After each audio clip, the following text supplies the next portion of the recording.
नमस्कार श्रोते, आपण पाहत आहात दैनिक विदर्भ सत्यजित लाईव्ह न्यूज।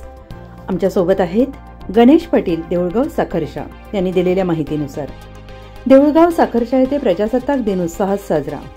देऊळगाव साखरशा येथे प्रजासत्ताक दिन उत्साहामध्ये साजरा करण्यात आला। यावेळी सरस्वती प्राथमिक आश्रमशाळा, सरस्वती माध्यमिक आश्रमशाळा, सरस्वती कनिष्ठ कला महाविद्यालय, पूर्णई बहुउद्देशीय शिक्षण संस्था, गुरुकुल कॉन्व्हेंट, केंद्रीय मराठी प्राथमिक शाळा, उर्दू माध्यमिक शाळा तसेच अंगणवाडीच्या सर्व विद्यार्थ्यांनी संपूर्ण गावामधून प्रभात फेरी काढण्यात आली। त्यानंतर ग्रामपंचायतवर झालेल्या ध्वजारोहण सोहळ्यासाठी गावामधील बहुसंख्य नागरिक उपस्थित होते।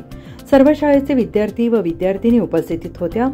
यावेळी प्रथम नागरिक सरपंच संदीप अल्हाट यांनी मुख्य ध्वजारोहण केले। त्यावेळी ग्रामविकास अधिकारी शेळके साहेब, तलाठी रवींद्र काटे, वैद्यकीय अधिकारी डॉक्टर खान साहेब आणि सर्व कर्मचारी उपस्थित होते।